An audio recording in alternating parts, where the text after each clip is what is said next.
नमस्कार, स्वागत है आपका। आप देख रहे हैं हमारा खास प्रोग्राम मसला। मैं हूं आपके साथ अनाया शर्मा। शुरुआत करेंगे आज के चर्चा की, जो कि लोकसभा चुनाव को लेकर है। प्रदेश में लोकसभा चुनाव को लेकर तो आपको बता दें कि चुनाव की तैयारी पूरे जोरों शोरों पर है। सभी पार्टियां अपनी तैयारियों में जुटी हुई हैं, तो वहीं बैठकों का दौर भी लगातार जारी है। अगर बात करें बीजेपी की, तो बीजेपी हरियाणा में पहले बीजेपी ने हमेशा दूसरे दलों के सहारे जमीन तलाशने की कोशिश की, मगर 2014 से यहां तस्वीर बदल गई। 10 साल में बीजेपी हरियाणा में अपने दम पर उभरी है और कई रिकॉर्ड भी बना दिए हैं। बात करें 2019 की, तो लोकसभा चुनाव में पार्टी ने प्रदेश की सभी 10 सीटों पर कब्जा किया था। मतों के लिहाज से भी बीजेपी ने अहम मुकाम हासिल किया था, जिसके बाद इस बार चुनाव में बीजेपी 400 पार का नारा लेकर मैदान में उतरी है। वहीं बात करें अन्य पार्टियों की, तो जेजेपी और बीजेपी का गठबंधन टूटने के बाद जेजेपी पूरी तैयारी के साथ 10 की 10 सीटों पर जीत का दावा कर रही है। चुनाव को लेकर इनेलो भी पूरी तरह तैयार है। प्रदेश की सभी 10 लोकसभा सीटों पर चुनाव लड़ने और जीतने के लिए पार्टी पूरे जोर शोर से जुटी हुई है। इनेलो के प्रधान महासचिव और एलनाबाद से विधायक अभय चौटाला भी लोकसभा चुनाव में ताल ठोक रहे हैं। तो वहीं बात करें प्रदेश की प्रमुख विपक्षी पार्टी कांग्रेस की, तो कांग्रेस अभी तक अपने उम्मीदवारों की घोषणा नहीं कर पाई है। कांग्रेस हरियाणा में पहली बार गठबंधन में चुनाव लड़ रही है। हरियाणा की 10 में से 9 सीटों पर कांग्रेस चुनाव लड़ेगी। तो वहीं आम आदमी पार्टी एक सीट पर अपने प्रत्याशी के नाम की घोषणा कर दी है। हरियाणा के इतिहास में ये पहली बार है जब कांग्रेस गठबंधन में चुनाव लड़ेगी। इससे पहले वह अकेले ही चुनाव लड़ती रही है, लेकिन कांग्रेस ने अभी तक अपने प्रत्याशियों के नामों की घोषणा नहीं की है। ये सबसे बड़ा सवाल है। वहीं दूसरी ओर कांग्रेस के कई नेता पार्टी को छोड़कर बीजेपी का दामन थाम रहे हैं। इससे कांग्रेस के लिए हरियाणा में मुकाबला और तेज होता नजर आ रहा है। वहीं बीजेपी लगातार प्रदेश में रैलियां करते नजर आ रही है, जहां मुख्यमंत्री नायब सैनी मुख्य तौर पर सभी रैलियों में शामिल होकर संबोधन कर रहे हैं। तो आपको यह भी बता दें कि कांग्रेस ने हाल ही में अपने घोषणा पत्र जारी कर दिया है, जिसमें कांग्रेस ने 25 तरह की गारंटी दी है।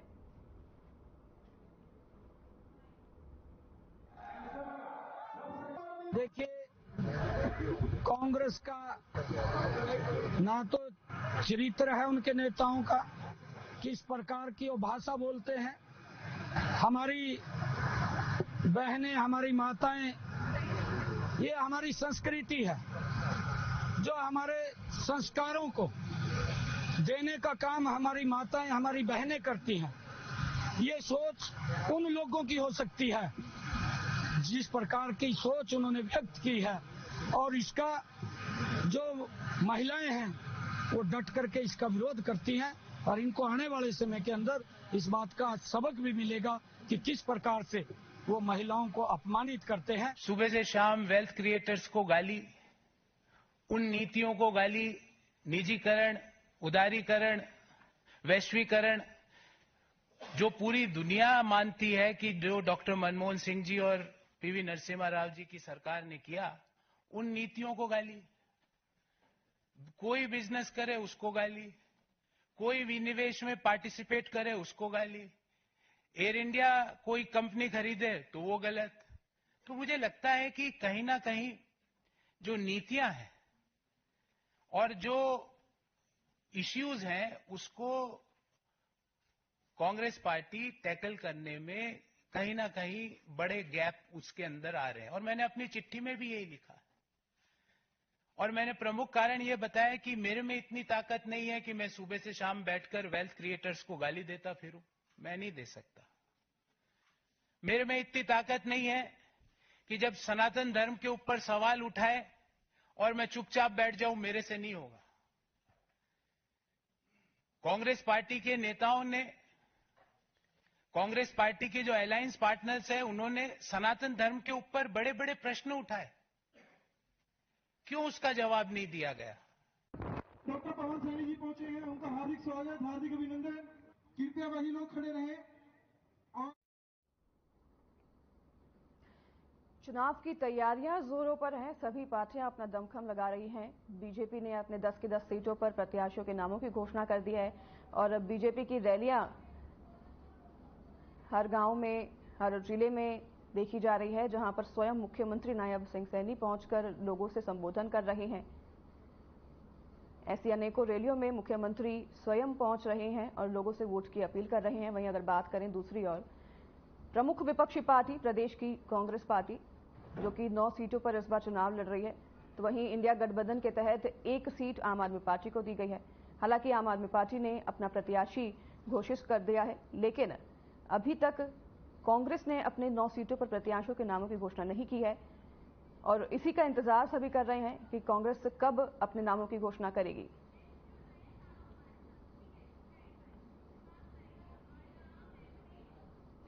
तो इन्हीं सब मुद्दों पर आज हम चर्चा करेंगे, जिसके लिए हमारे साथ मेहमानों का पैनल जुड़ गया है। सबसे पहले उन सब का आपको मैं इंट्रोडक्शन करा देती हूं। हमारे साथ देवेंद्र दत्ता, प्रवक्ता बीजेपी, जुड़ गए हैं। अंश वत्स, प्रवक्ता कांग्रेस, जुड़ गए हैं। शैलजा भाटिया, प्रवक्ता जेजेपी, जुड़ गई हैं। अर्जुन सुडेल, प्रवक्ता इनेलो, हमारे साथ जुड़ गए हैं।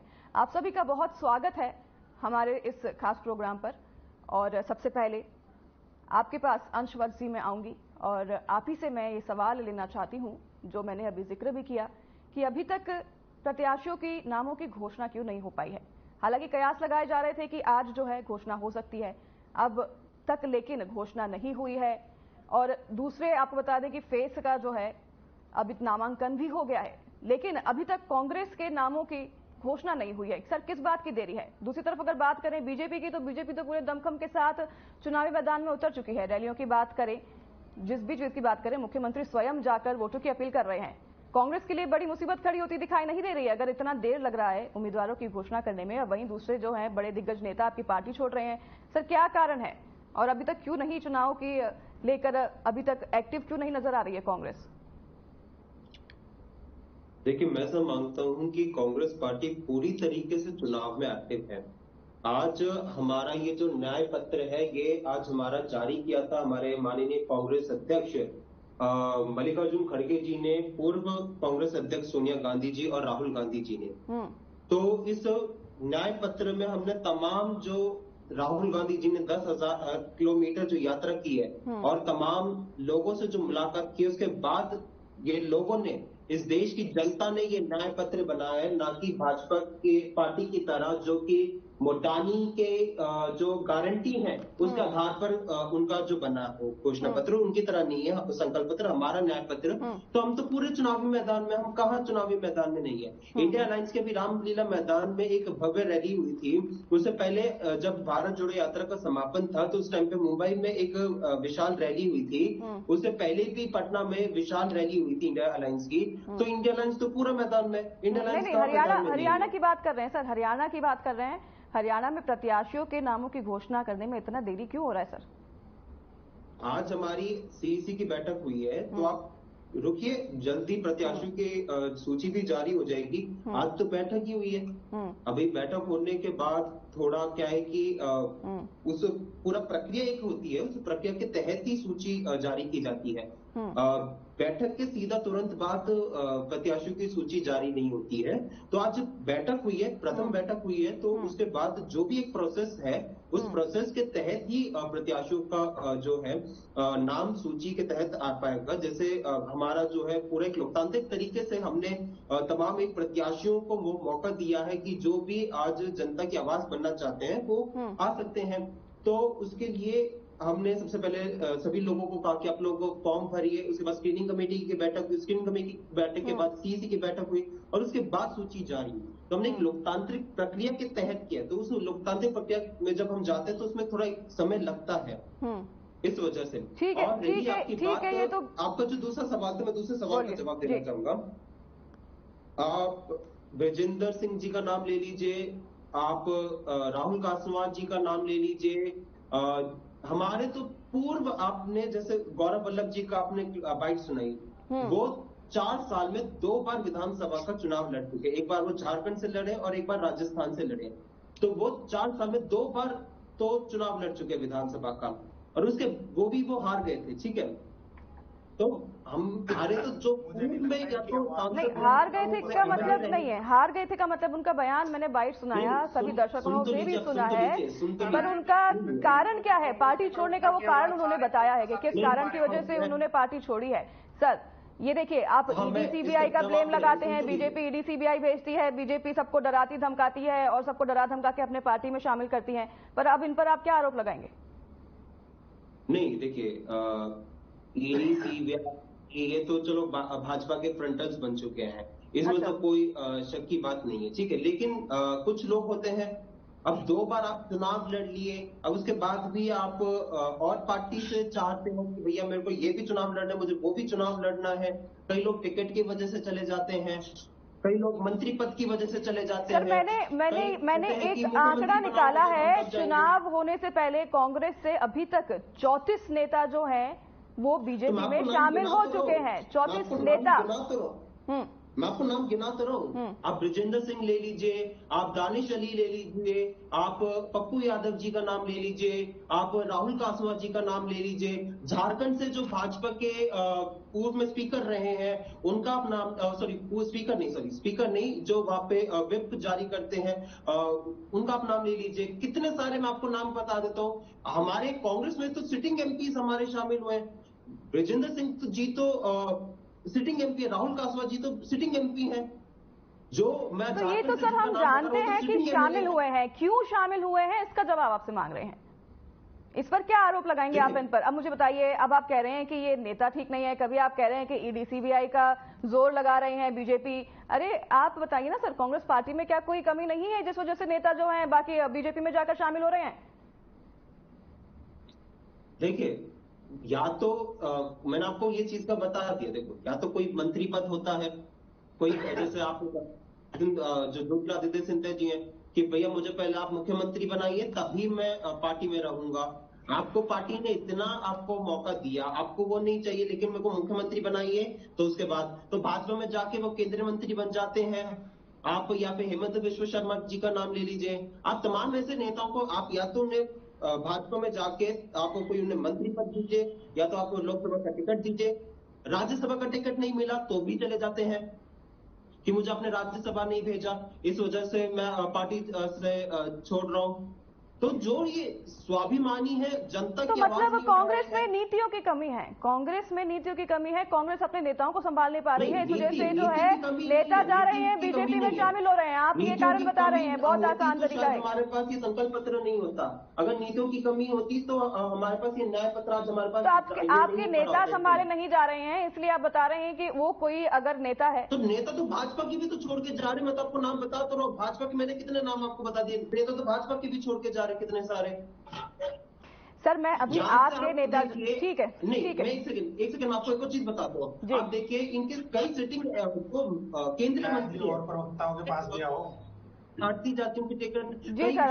राजनीति से इस्तीफा, राजनीति से ही संन्यास ले लेते कि भैया हम चुनाव नहीं लड़ना चाहते हैं। गौतम गंभीर जी का नाम ले लीजिए, अब डॉक्टर हर्षवर्धन सिंह जी का नाम ले लीजिए, ठीक है, जिनके ऊपर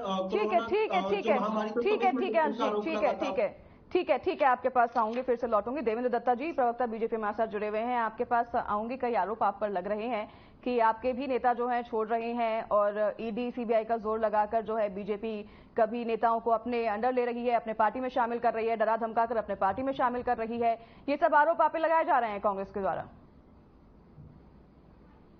जी अनाया जी, नमस्कार करता हूँ। जी नमस्कार। और इस डिबेट में मेरे साथ भागीदारी निभाने वाले सभी जो मेरे अन्य दलों के प्रवक्ता शामिल हैं, उन सबका भी नमस्कार करता हूँ, अभिवादन करता हूँ।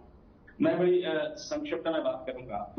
मैं अनाया जी केवल इतना कह सकता हूँ, इस समय जो वातावरण है देश का, और मुझे कहते हुए बड़ा गर्व हो रहा है, कश्मीर से लेकर कन्याकुमारी तक, कटक से लेकर कटक तक, संपूर्ण भारत में इस समय भारतीय जनता पार्टी का कमल खिलने जा रहा है। और भारतीय जनता पार्टी के एक सामान्य कार्यकर्ता के रूप में अपनी जीवन यात्रा प्रारंभ करने वाले श्रीमान नरेंद्र दामोदर दास मोदी जी के प्रति इस देश की जनता आश्वस्त है, उन पर विश्वास कर रही है और उन्हीं के नेतृत्व में सरकार बनने वाली है।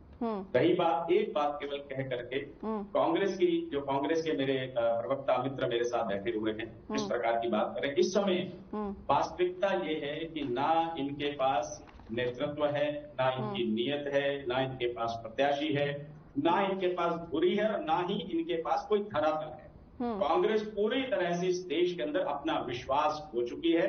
जनता का कोई विश्वास इन पर नहीं है, और जनता का विश्वास केवल एक ही है, देश को समृद्धि की ओर ले जाना, देश को सशक्त बनाना। बिल्कुल वो नजर आ रहा है श्रीमान नरेंद्र मोदी जी के नेतृत्व में इनका जो तीसरी बार मैनिफेस्टो भारत देवेंद्र देश जी इनका मैनिफेस्टो भी मैंने देखा, उसमें 5 न्याय की बातें, 25 गारंटियों की बातें हैं। ज्यादातर बातें जो इनकी है, बीजेपी ने क्या किया और हम अब उसको उलटफेर क्या करेंगे, मैनिफेस्टो में भी यही इसी बात का जिक्र है। इनकी कोई योजना है कि नहीं मैनिफेस्टो में, उसका तो कहीं भी जिक्र नहीं किया गया है।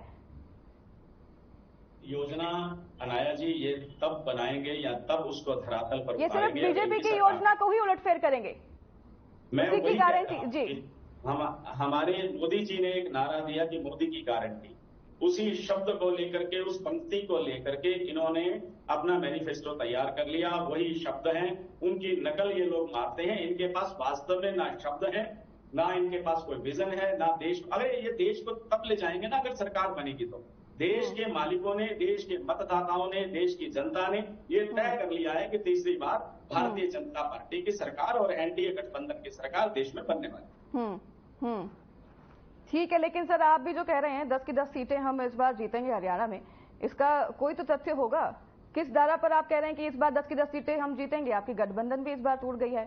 और हमने एक और आज खबर सुनी है कि अंबाला में आज रैली हुई थी, जिसमें अनिल विज, जो कि 13 किलोमीटर ही उनका आवास है उससे दूर, लेकिन वो शामिल नहीं हुए थे। हालांकि उनकी कुर्सी, उनके नाम की कुर्सी भी वहां पर मौजूद थी, लेकिन वो शामिल नहीं हुए थे। देखिए, इस प्रकार के जो प्रचार आपके पास आ रहे हैं, ऐसा नहीं है। अपने यहाँ बहुत सुंदर समन्वय होता है संगठन के अंदर। कोई व्यक्तिगत उनकी कोई रही होगी जो वो नहीं पहुंच पाए होंगे, अन्यथा यहाँ संगठन में इतना समन्वय और इतनी आत्मीयता से सब लोग काम कर रहे हैं। अंबाला में सर रैली हुई और अनिल विज का नाम पहुंचना, क्या ये बड़ी बात नहीं है? देखिए, एक बात और भी है, इस बारे में मुझे ये विषय मेरे संज्ञान में नहीं है, लेकिन कोई ना कोई ऐसी स्थिति परिस्थिति व्यक्तिगत रूप से रही होगी वो जो नहीं जा पाए। चलिए ठीक है। अर्जुन सुडेल इनेलो से हमारे साथ जुड़े हुए हैं। अर्जुन जी, स्वागत है आपका भी, बहुत नमस्कार। हम कांग्रेस पे तो लगातार सवाल कर रहे हैं कि प्रत्याशी कब घोषित करेंगे, प्रत्याशी कब घोषित करेंगे, पर सर आपके भी प्रत्याशी अभी तक घोषित नहीं हुए हैं, कब घोषित करेंगे, क्या रणनीति है? हमने 2 प्रत्याशी घोषित कर दिए हैं। पर सर दावा तो 10 सीटों पे जीतने का है, बाकी सीटों के भी तो घोषित करना जरूरी है। प्लीज मेरी आवाज ठीक करवा दीजिए, मुझे उलट के आवाज आ रही है, इको आ रही है बहुत ज्यादा।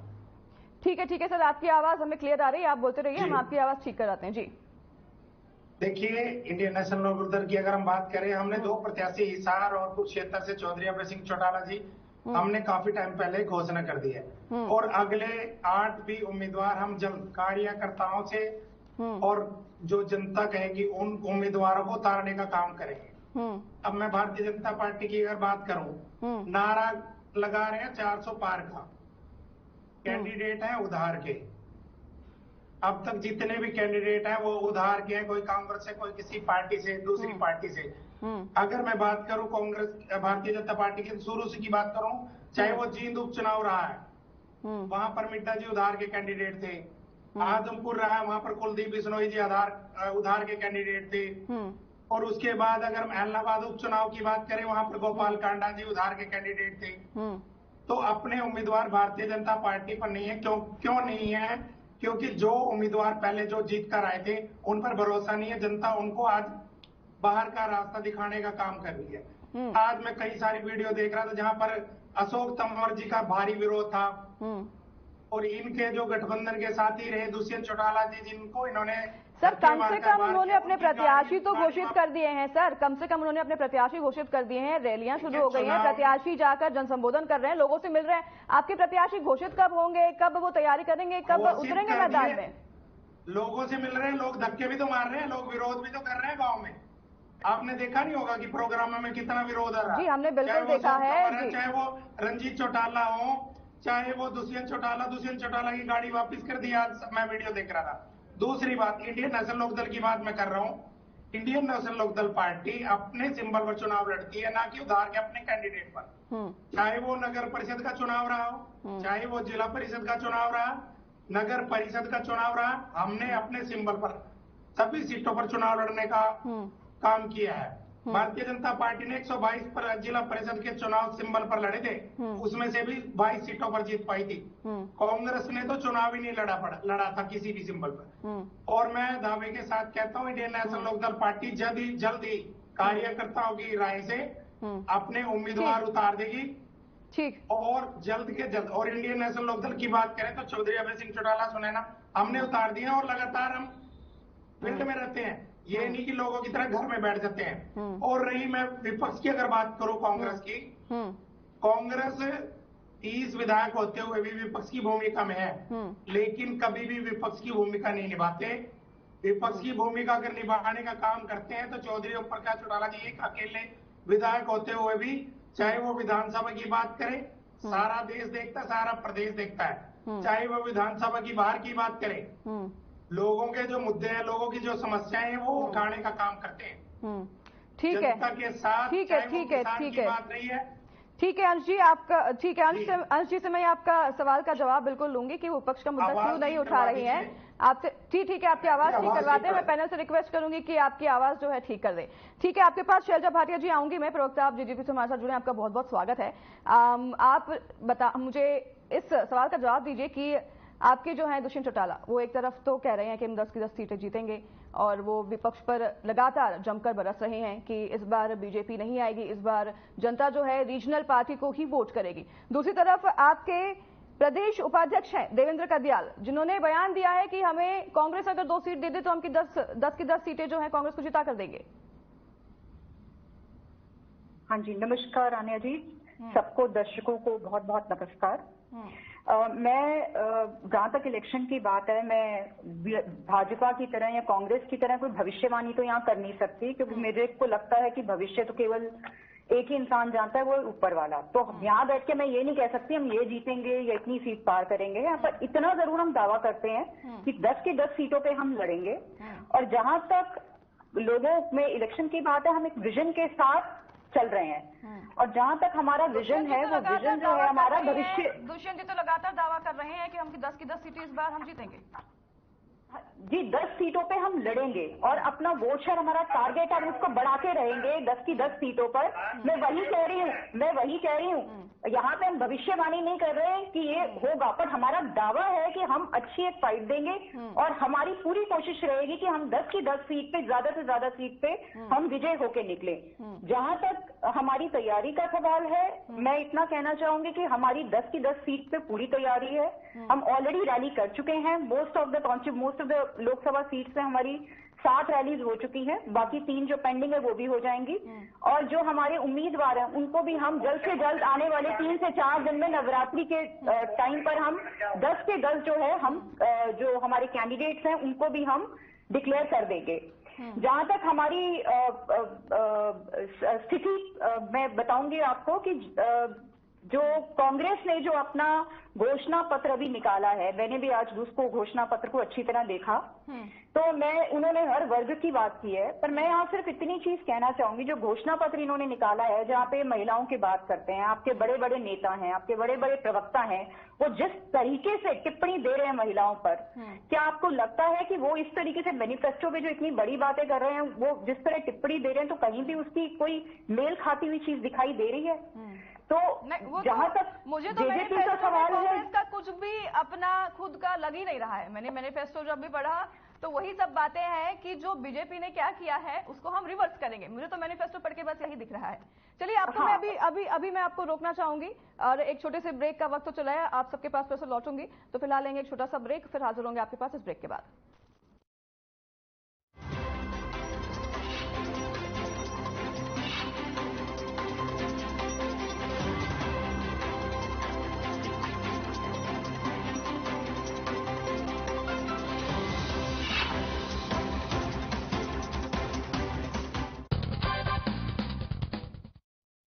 नमस्कार दोस्तों, आपने लव जिहाद शब्द जरूर सुना होगा।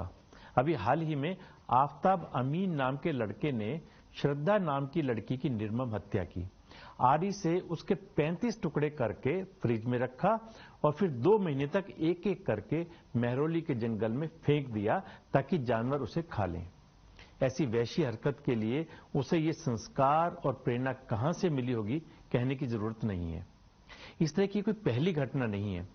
पैसे के लालच में या प्यार मोहब्बत के झूठे सपने दिखाकर भोली भाली लड़कियों को एक साजिश के तहत ये लोग बहला फुसलाकर 3-4 शादियां कर लेते हैं और फिर अंजाम इसी तरह का होता है। हमारी मासूम बच्चियां इन जालिम भेड़ियों को पहचान भी नहीं पाती, क्योंकि कहते हैं वो जिस्म का भूखा मोहब्बत के लिबास में मिला था, पहचानती कैसे उसे चेहरे पर नकली चेहरा लगाकर मिला था। इसीलिए दोस्तों आवश्यकता है हमें अपनी बेटियों को जीवन की वास्तविकता से रूबरू कराने की और इन लोगों की कुदृष्टि से बचाने की। मुगलकालीन समय में महिलाओं के लिए घूंघट प्रथा और बाल विवाह इसीलिए शुरू हुई थी क्योंकि ये जालिम सुंदर लड़कियों पर बुरी नजर रखते थे और उनसे बचने का यही तरीका होता था। वैसे भी जरा सोचिए, चांद देखकर भगवान से पति की लंबी आयु की प्रार्थना करने वाली लड़की जब चांद देखकर बकरा काटने वाले के घर में जाएगी तो कैसे एडजस्ट हो पाएगी। और एक बात हमारी बच्चियों को भी सोचनी होगी कि दुनिया में सबसे निस्वार्थ रिश्ता माता पिता का उसकी संतान के साथ होता है। इसलिए माता पिता अपनी लाडली को किसी भी अनिष्ट से बचाने के लिए उसके बहकते कदम को रोकने की कोशिश करते हैं। सोचिए, श्रद्धा ने पिता की बात सुनी होती तो अपनी मां के आंचल तले घर के आंगन में खिलखिला रही होती। दोस्तों, आप भी सजग रहें, सुरक्षित रहें, बच्चों को अच्छे संस्कार दें। जीवन के प्लस माइनस की गुत्थी सुलझाने के लिए फिर मिलेंगे। नमस्कार।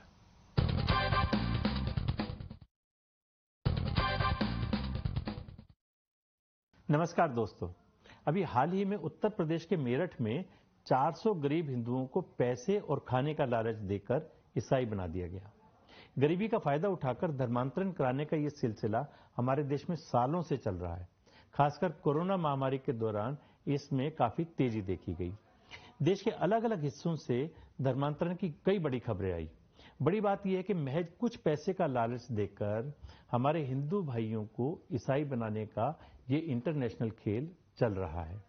एक संगठित गिरोह है जो पूरे भारत में अपने पांव पसार रहा है और इस गिरोह की फंडिंग विदेशों से हो रही है। इस गंभीर मसले पर थोड़ी जानकारी जुटाने पर सबूत भी सामने आ गए।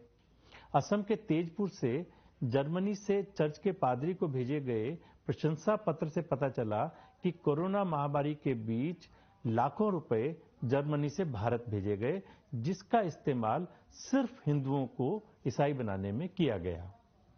दोस्तों, ये विदेशी ताकतें जो धर्मांतरण के बल पर हमें कमजोर कर रही हैं, इनसे सतर्क रहने की आवश्यकता है।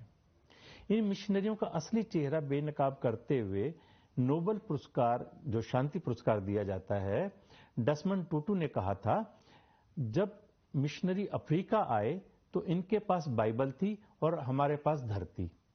मिशनरी ने कहा, हम सब प्रार्थना करें। हमने प्रार्थना की और जब आंखें खोली तो पाया कि हमारे हाथ में बाइबल थी और भूमि इनके कब्जे में थी।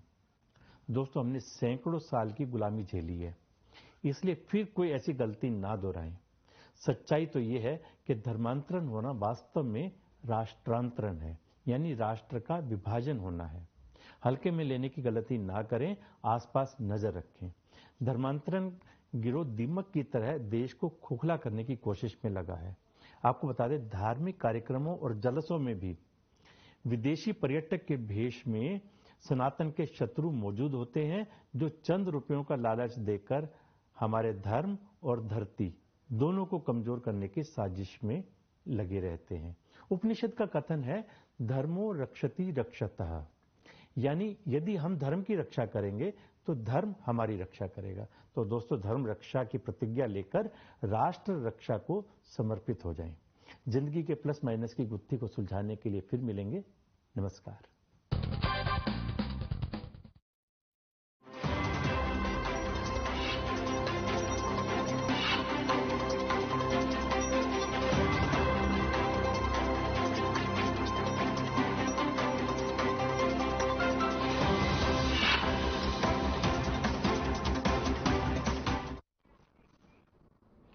स्वागत है आपका एक बार फिर। ब्रेक के बाद वापस चलेंगे चर्चा पर और हमारे साथ सारे पैनलिस्ट जुड़े हुए हैं। शैलजा जी, आप कुछ हमें कह रही थी, आपके पास मैं फिर से लौटूंगी, लेकिन उसी सवाल के साथ एक तरफ दुष्यंत चौटाला कह रहे हैं कि कांग्रेस के पास उम्मीदवार नहीं है लड़ने के लिए, तो वहीं दूसरी तरफ आपके प्रदेश उपाध्यक्ष देवेंद्र कादियाल कह रहे हैं कि अगर कांग्रेस हमें 2 सीट देती है तो हम कांग्रेस को 10 की 10 सीटें जिता कर लाएंगे। कॉन्ट्राडिक्टरी बयान आपके पार्टी से आ रहे हैं, क्या इस पर आपकी कोई प्रतिक्रिया है? जी, ये आपने जो बताया है अभी, जो उन्होंने स्टेटमेंट दी है, ये तो बेहतर होगा अगर एक बार उनसे आप पूछ लें, क्योंकि मैं तो सिर्फ इतना कहना चाहूंगी, हम 10 की 10 सीटों पर पूरी तरह केपेबल हैं लड़ने के लिए, और 10 के 10 उम्मीदवार हमारे पास पूरी तरीके से तैयार हैं। और हम आने वाले वक्त में नवरात्रि के शुरुआत में ही, हमने पहले भी कहा है कि हम सबकी घोषणा करना शुरू कर देंगे। तो ऐसा कुछ नहीं है कि कहीं पे कोई डाउट है हमें लड़ने में, या हमारे पास उम्मीदवारों की प्रॉब्लम है, और हमारी पूरी तरीके से तैयारी भी है। वो इसलिए तैयारी है कि जहां तक अगर हम घोषणा पत्र की बात करते हैं, तो हमने जो 2019 में जो इलेक्शन जब हमने कॉन्टेस्ट किया था, तो उसमें जो हमने घोषणा पत्र बनाया था, तो कोविड की महामारी हो या जो भी किसान आंदोलन चला हो, उसके बावजूद हमने ज्यादातर कार्य उसमें पूरे करने की कोशिश किया है और उसमें सफल रहे हैं। तो जब हम मैदान में उतरेंगे, जब हम लोगों के बीच जा रहे हैं, तो हमने जितनी भी उपलब्धियां हमारी हुई, और खासकर जो विभाग दुष्यंत चौटाला जी के पास थे, चाहे वो रेवेन्यू ले लीजिए, जीएसटी ले लीजिए, एक्साइज ले लीजिए, एविएशन ले लीजिए, या फिर महिला आरक्षण पे जो हमने 50% पंचायती राज में हमने रिजर्वेशन किया, 33% हमने जो राशन डिपो पे किया, या जो भी किसानों के लिए हमने किसान वर्ग की बात करें, तो जो हरियाणा में, खासकर हरियाणा की अगर मैं बात करूं, तो हरियाणा एक ऐसा प्रदेश है जहां 14 फसलों पर। ठीक है शैलजा जी, लौटूंगे आपके पास। आप कह रहे हैं आपको डाउट नहीं है, पर लगता है आपके प्रदेश उपाध्यक्ष जो है उनको बिल्कुल डाउट है कि आप 10 की 10 सीटों पर जीतेंगे या नहीं जीतेंगे, तभी ऐसा स्टेटमेंट दे रहे हैं। चलिए अंश जी, आपके पास मैं आती हूँ। अभी आपने सुना होगा अर्जुन जी को, जिन्होंने कहा कि आप विपक्ष का रोल भी नहीं निभा पा रहे। चलिए, आप सत्ता में तो नहीं, विपक्ष का रोल तो ठीक से निभाइए। नहीं, हम ऐसा, मैं बात पे बिल्कुल भी सहमत नहीं हूँ। मैं ऐसा मानता हूँ कि हम, अगर कोई पार्टी है जिसने हरियाणा में भी और देश में अगर किसी ने मजबूती से विपक्ष की भूमिका को निभाया, तो वो इकलौती कांग्रेस पार्टी है जिसने मजबूती से सबसे आगे खड़े होकर हरियाणा की आवाज को मजबूती हरियाणा में नहीं दिखाई दे रही है सर, मजबूती हरियाणा में नहीं दिखाई दे रही है। कब घोषित होंगे आपके प्रत्याशी के नाम सर? नहीं, एक प्रत्याशी का नाम घोषित होने से और विपक्ष की भूमिका निभाने का तो कुछ नहीं, आप कह रहे हैं मजबूत है, प्रमुख विपक्षी पार्टी है हरियाणा में। सर, मजबूती कहाँ आपकी दिखाई दे रही है? मुझे एक बात बताइए। आप दो दूसरे फेज के नामांकन भी हो गए हैं, अभी तक आपके हरियाणा में आपके प्रत्याशियों के नामों की घोषणा नहीं हो पा रही है सर। वहीं आपके नेता जो है पार्टी छोड़ के जा रहे हैं, दिग्गज नेता छोड़ के जा रहे हैं, आपकी पार्टी बीजेपी में शामिल हो रहे हैं। सर, मजबूती कहाँ दिखाई दे रही है सर, ये बताइए आप। नहीं, मजबूती तो ऐसे तो फिर भाजपा में भी नहीं है। अगर मैं आज आपको एक न्यूज दिखाता हूँ, ये आप देख लो, इंडियन एक्सप्रेस कोई छोटा वो तो नहीं है, किसी बड़े उसने ही डाला है कि जिसमें अनिल विज जी का बयान है, जब मुख्यमंत्री जी बदले गए थे उस टाइम पे, कि मुझे पता ही नहीं था कि हरियाणा में मुख्यमंत्री बदला जा रहा है। आप सोचिए, कल्पना करिए, प्रदेश के जो उप मुख्यमंत्री हैं, गृह मंत्री, उन्हें पता ही नहीं है कि अगले दिन मुख्यमंत्री बदलने वाला है, पूरे कैबिनेट का इस्तीफा होने वाला है। ये अनिल विज जी का बयान है, ये मैं आपको बकायदा दिखाया है, ये लो। और उसके बाद तो मजबूती तो भाजपा में भी नहीं है, कहाँ आप मजबूती की बात कर रहे हैं। और रही दूसरी बात प्रत्याशी, बीजेपी तो सर दावा कर रही है 10 की 10 सीटों पर जीत हासिल करेगी पिछली बार की तरह। सर, आप कह रहे हैं मजबूती नहीं है, बीजेपी की तमाम तैयारियां हमें तो दिख रही हैं फिलहाल, पर कांग्रेस की तैयारी नहीं दिख रही है सर। तो हम उसी पर सवाल करेंगे कि मजबूती कहाँ है जी। नहीं, दावत उन्होंने 2019 के विधानसभा चुनाव में भी कहते ना कि आपके पास 75 पास, क्या हुआ? 40% मच गए, गठबंधन करने की जरूरत पड़ गई। दावत उन्होंने तब भी क्या था, क्या हुआ? सर, गठबंधन का तो देखिए, कांग्रेस भी अभी गठबंधन में ही लड़ रही है। कांग्रेस की अगर बात करें पूरे देश में, तो गठबंधन में ही कांग्रेस टिकी हुई है। कांग्रेस अकेले तो कहीं नहीं है सर। आप नहीं, एक जो ये नारा जैसे अब की बात 400 पार, एक अकेला सब पे भारी, तो क्यों मोदी जी को जरूरत पड़ गई कि 48 ऐसे दलों को साथ में जोड़ने की, और ऐसे दलों में जिसमें से 20 से ज्यादा पार्टियां तो ऐसी जिन्होंने आज तक एक चुनाव नहीं लड़ा, जिनका एक सांसद तक नहीं है, ऐसी पार्टियों को जोड़ने की क्या जरूरत पड़ गई मोदी जी की, जब वो कहते हैं संसद में खड़े होती एक अकेला सब पे भारी, अब की बात 400 पार। तो 20 ऐसी पार्टियों को जोड़ा जिन्होंने आज तक चुनाव ही नहीं लड़ा, एक भी सांसद नहीं है। तो फिर दावा करने में क्या? दावा तो मोदी जी ने ये भी कहता ना कि अब की बार ट्रंप की सरकार, क्या हुआ? ट्रंप की सरकार नहीं आई। तो दावा करना और हकीकत में दोनों में अंतर है सर। देखिए अलायंस में तो कांग्रेस ने भी ऐसी पार्टी को जोड़ा है जिसको वो पहले चोर कहते थे, जिस पर वो पहले कई आरोप लगाते थे, जिसके लिए सोच भी नहीं सकते थे हम कि ये पार्टी कांग्रेस के साथ एक साथ होगी, पर आज है साथ में, अलायंस में है सर। हमारा नहीं, ये बात हमने शुरुआत से कही है कि हमारा प्रदेश स्तर पर शायद एक दूसरे की बीच में सहमति ना हो, लेकिन जब हम राष्ट्रीय स्तर पर आते हैं, हम दोनों के बीच में जितनी भी तमाम पार्टी, हम दोनों के बीच में मनभेद हो सकते, लेकिन मतभेद नहीं है। ठीक है, हम दोनों के छोटा मोटा एक मनमुटाव हो सकता है, लेकिन जब हम बात आती है देश में लोकतंत्र को बचाने की, तो सभी पार्टियां जो है वो एक प्लेटफॉर्म पर आ जाती हैं कि किस प्रकार से आज ईडी, सीबीआई, जो भाजपा के फ्रंटल हेड बन चुके हैं, जो भाजपा ने एक नीति चला रखी है कि चंदा दो धन। अच्छा, मतलब अच्छा, ठीक है। अलायंस से पहले केजरीवाल चोर, अलायंस के बाद आप उनके लिए मेगा रैली निकाल रही हैं कि उनके साथ गलत हो रहा है, आरोप लगाए जा रहे हैं? नहीं, मैं आपको इस चीज का जवाब देता हूँ कि हमने ये चीज तो कहा कि आप जैसे अगर आपने कांग्रेस पार्टी के आज इन्होंने बैंक अकाउंट को फ्रीज किया, अब 6 महीने पहले करिए या फिर आप 6 महीने बाद करिए। जब आप आचार संहिता की घोषणा हो चुकी है, चुनाव की घोषणा हो चुकी है, जब 2 महीने बाद चुनाव है, उस समय आप मुख्य विपक्षी दल के बैंक अकाउंट को फ्रीज कर रहे हैं। आप उस टाइम पे एक पार्टी के राष्ट्रीय अध्यक्ष को आप गिरफ्तार कर रहे हैं, एक चुनाव मुख्यमंत्री को आप गिरफ्तार कर रहे हैं, आप हेमंत सोरेन जी हैं उनको गिरफ्तार कर रहे हैं, आप अरविंद केजरीवाल जी हैं उन्हें आप गिरफ्तार कर रहे हैं। जब आचार संहिता लग चुका है और आचार संहिता लगने के बाद जब 1 महीना भी नहीं बचा है चुनाव, ठीक है सर, ठीक है। तमाम सवालों के जवाब तमाम सवालों के जवाब देवेंद्र दत्ता जी हमारे साथ जुड़े हुए हैं, हम उनसे लूंगी। जी देवेंद्र जी। बड़ा आश्चर्यचकित हूँ कांग्रेस के प्रवक्ता की बात सुन करके। वास्तविकता तो ये है कि इनकी पार्टी के संगठन के अंदर अंदरूनी इतना कलह है, इनका कोई समन्वय नहीं है, किसी प्रकार का कोई समन्वय इनका आपसी नेताओं में भी नहीं है। कोई इधर की भाषा बोलता है, कोई उधर की भाषा बोलता है। ये भारतीय जनता पार्टी के नेतृत्व का क्या मुकाबला करेंगे? यहाँ पर तो इनके प्रवक्ता ही सर पार्टी छोड़ देते हैं, इनके प्रवक्ता ही पार्टी छोड़ के चले गए हैं। मैं वही कह रहा हूँ, इस समय कांग्रेस के बड़े बड़े दिग्गज नेता जो है वो भारतीय जनता पार्टी के परिवार में सम्मिलित हो रहे हैं और होना चाहते हैं, इसलिए कि उनको एक कुशल नेतृत्व और एक साफ सुथरा नेतृत्व मोदी जी के रूप में, भारतीय जनता पार्टी के रूप में नजर आता है, इसलिए वो लोग इस परिवार में शामिल हो रहे हैं। इनका हरियाणा में कुछ नहीं, अभी तक इन्होंने प्रत्याशी घोषित नहीं किए, ना इनका कोई समन्वय है।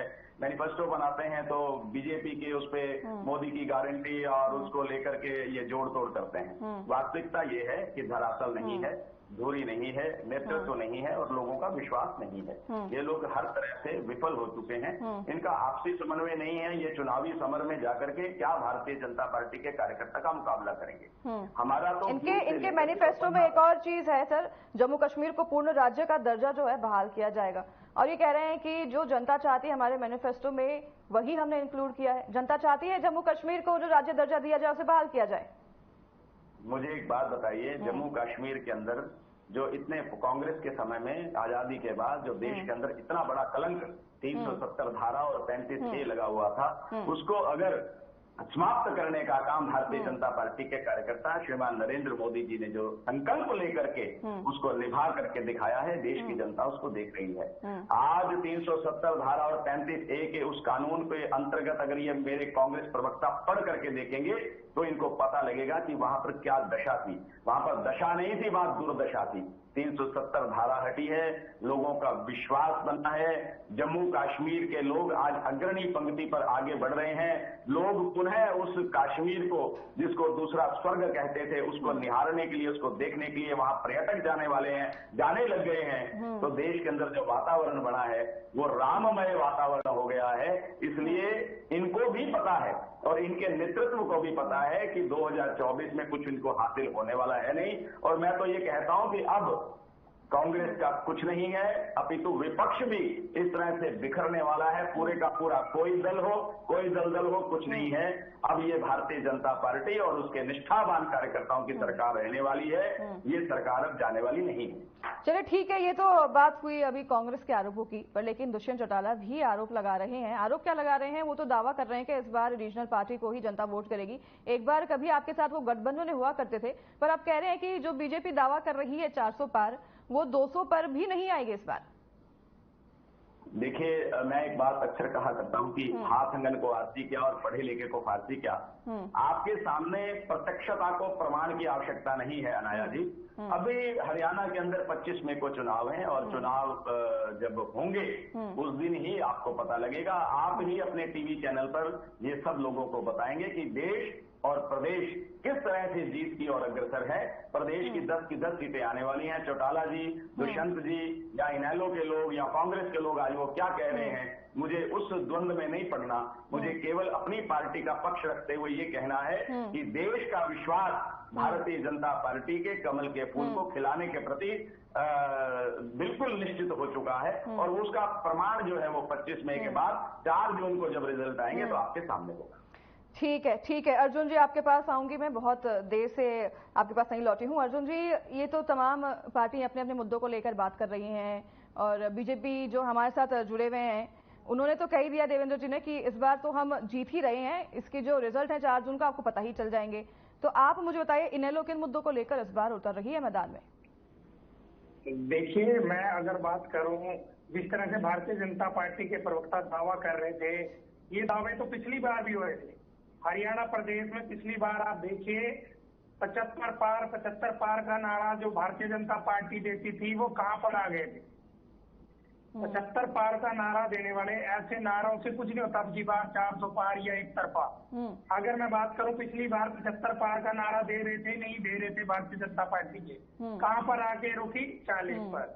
वो तो शुक्र है जो एक इनको जमुना पार भेजने का दावा करती थी, वादा करती थी, वो स्वार्थी लोग जाकर इनकी गोदी में बैठ के तब जाकर हरियाणा प्रदेश में भारतीय जनता पार्टी की या ठगबंधन जिसको कहें गठबंधन, उसकी सरकार बनी थी। अगर वो लोग इनको इनकी गोदी में ना जाकर बैठते तो वो सरकार नहीं बन रही थी भारतीय जनता पार्टी की। तो इस बार भी ये दावे जो 400 पार के हैं या जीतने के हैं वो सारे रह जाएंगे। अगर मैं इंडियन नेशनल लोकदल की बात करूं, अगर मैं हरियाणा प्रदेश की बात करूं, तो इंडियन नेशनल लोकदल जो जनता के मुद्दे हैं, किसान जो परेशान है, जो देश का युवा बेरोजगार घूम रहा है, आज पूरे देश में सबसे ज्यादा अगर बेरोजगारी है तो वो हरियाणा प्रदेश में है। शिक्षा की अगर हम बात करें, स्वास्थ्य की अगर हम बात करें, भ्रष्टाचार की अगर हम बात करें, प्रदेश में पूरी तरह से सब कुछ खत्म हो चुका है। किसान आज भी सड़कों पर है, किसानों पर लाठीचार्ज किया जाता है, सरपंचों पर लाठीचार्ज किया जाता है, शिक्षकों पर लाठीचार्ज किया जाता है। जो वादे भारतीय जनता पार्टी कर प्रदेश में आई थी उनमें से एक भी वादा पूरा नहीं किया गया। इंडियन नेशनल लोकदल पार्टी ये सारे मुद्दे पहले से भी पूरे देश में उठाने का लगातार काम कर रही है। चाहे वो हमने पैदल यात्रा के दौरान किया हो, चाहे हमने घर घर जाकर लोगों से मिलकर मुद्दे उठाने का काम किया हो, चाहे विधानसभा की बात हो, चाहे विधानसभा के बाहर की बात हो।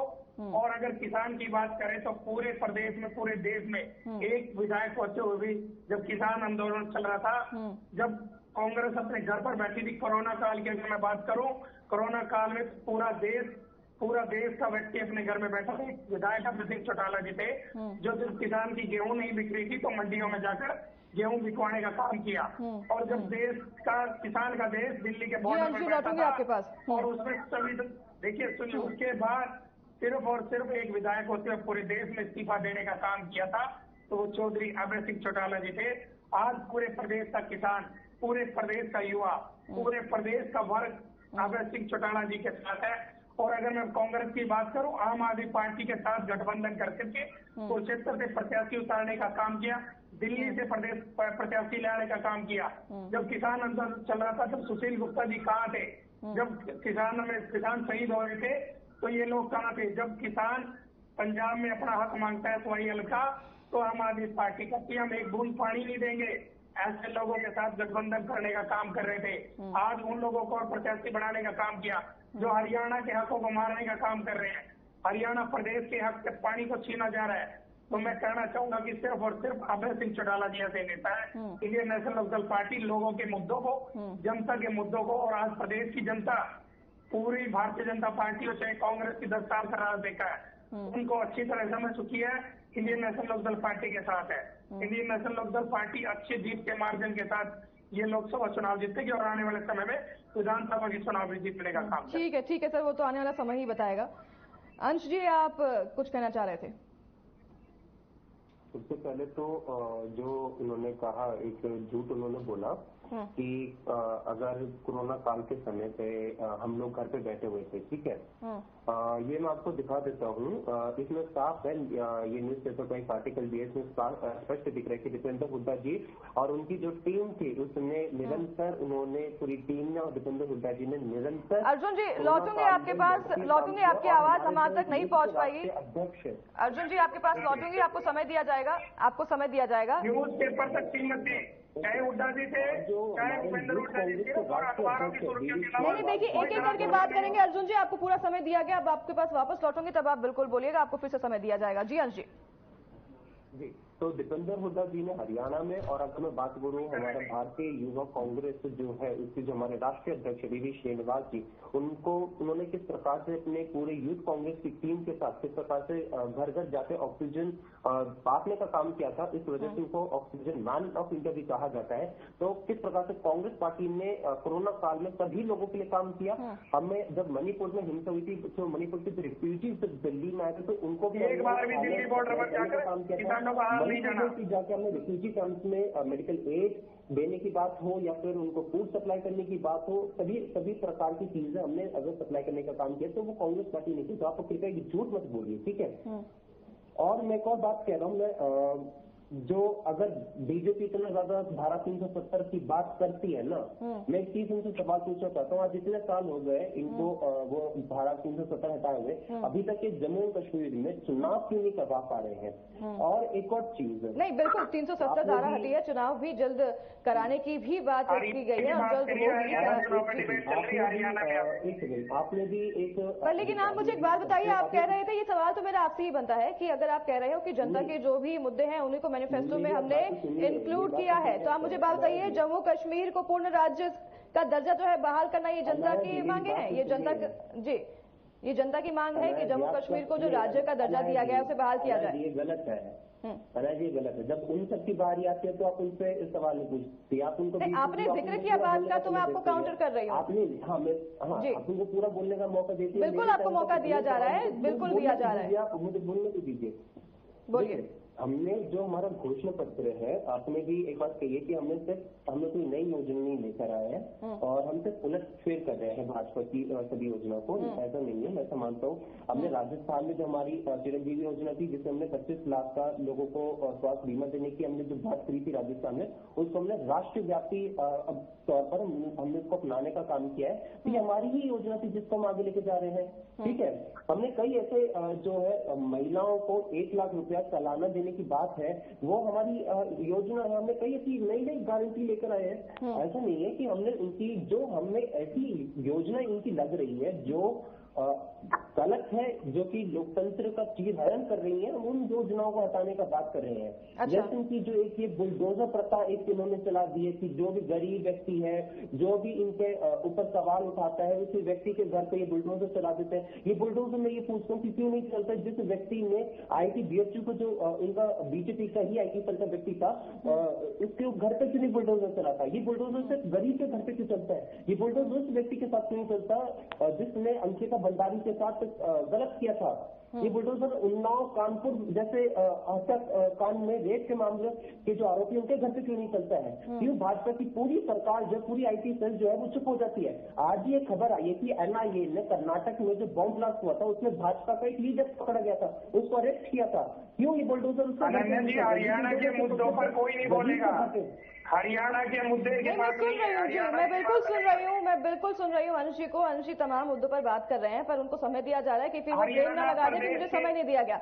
आप कह रहे हैं कि हमारे मैनिफेस्टो में तमाम हमारी योजनाएं, आपके पास आऊंगी अर्जुन जी, आपको बिल्कुल समय दूंगी। आप कह रहे हैं तमाम हमारी नई योजना है, 25 गारंटी में, अर्जुन जी आपके पास मैं लौटूंगी, 25 गारंटियों में से अगर आप 5 योजनाएं अपनी गिनवाते हैं तो बाकी की 20 जो है आपकी गारंटी वो तो बीजेपी की उलटफेर है। मैं यहाँ पर मैं बिल्कुल मैनिफेस्टो पढ़ कर आई हूँ, मैं ऐसे बात नहीं कह रही हूँ आपको। आप कह रहे हैं 1 नेशन 1 पेंशन की बात कह रहे हैं, आप EVM से ही जो है वोटिंग कराने की बात कह रहे हैं, आप कह रहे हैं दल बदल पर सांसद और विधानसभा की सदस्यता रद्द कर दी जाएगी, फिर आप MSP दर्जा की बात कर रहे हैं, फिर आप जाति जनगणना की बात कर रहे हैं। मुझे बताइए ना नई बातें क्या है इसमें सर।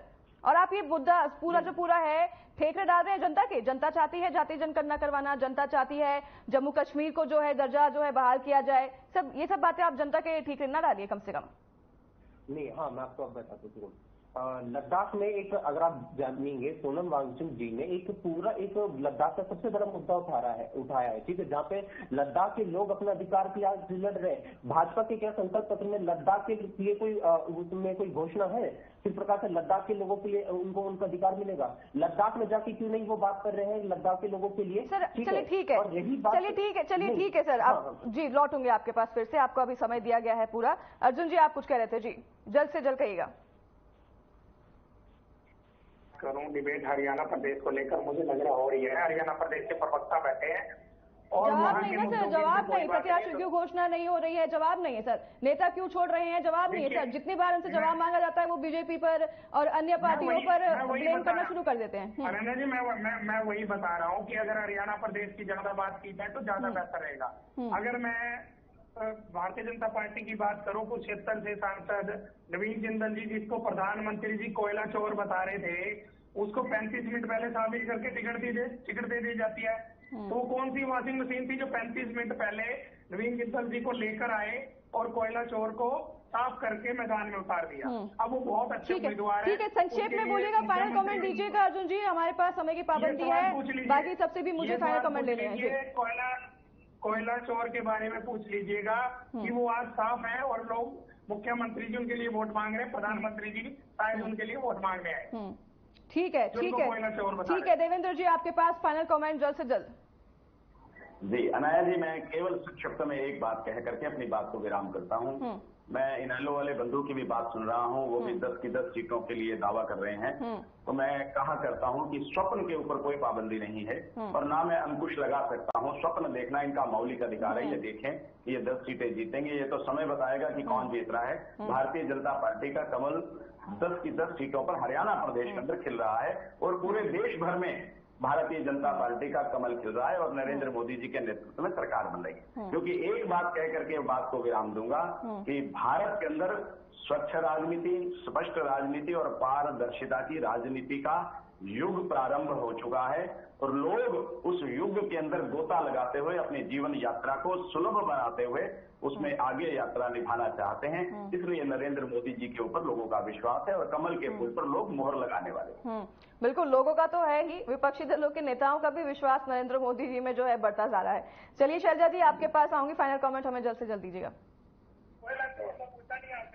मैं ये कहूंगी कि कांग्रेस का भी लंबा कार्यकाल रहा है हरियाणा के अंदर। हरियाणा प्रदेश की हम यहाँ बात कर रहे हैं, तो उन्होंने ऐसा क्या कर लिया या क्या उनको लगता है कि उस टाइम नहीं कर पाए जो कोई अच्छा कुछ जबरदस्त अब इस टाइम पे अचीव कर लेंगे?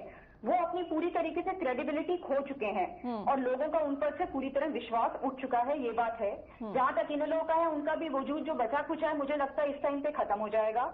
जेजेपी का जहां तक सवाल उठता है, मुझे नहीं लगता जेजेपी के काम पे कभी भी कोई उंगली उठा पाता है, इसीलिए वो अलग अलग तरीके से जरिए ढूंढते हैं कि जेजेपी पे किसी तरीके से अलायंस को लेके उससे उंगली उठाए, बट काम पे जहां तक काम पे कभी भी कोई उससे उंगली नहीं उठा पाता। और इसी चीज को लेके हम जनता के बीच में जाएंगे और हमें पूरा विश्वास है जनता का हमें बहुत अच्छा वोट मिलेगा और दुष्यंत जी को बहुत अच्छा इसका मैंडेट मिलेगा इस बार हरियाणा चुनाव के अंदर। ठीक है अंशी, फाइनल कमेंट आपसे, समय की पाबंदी है, फाइनल कमेंट। हाँ, जजपा के जो प्रवक्ता हैं उनको उन्होंने आज देखा भी होगा किस प्रकार से आपके ही नेता का हिसार में सबसे बड़ा आज विरोध हुआ था।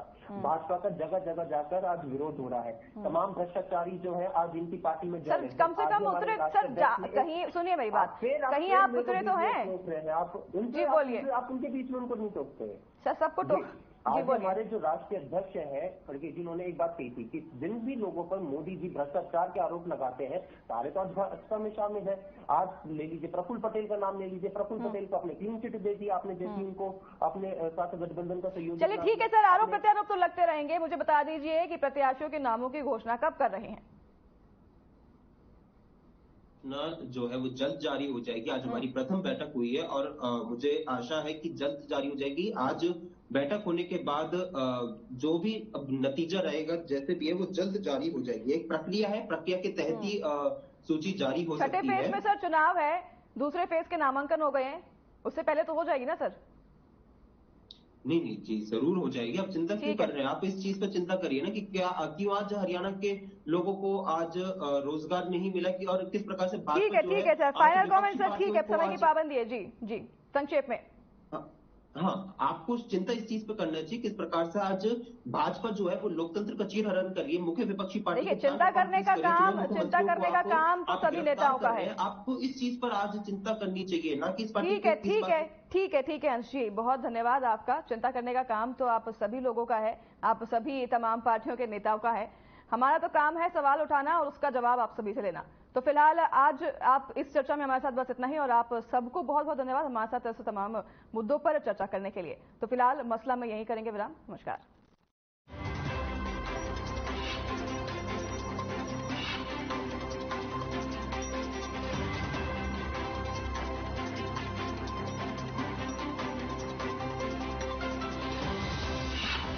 अधिकांश लोगों की धारणा है कि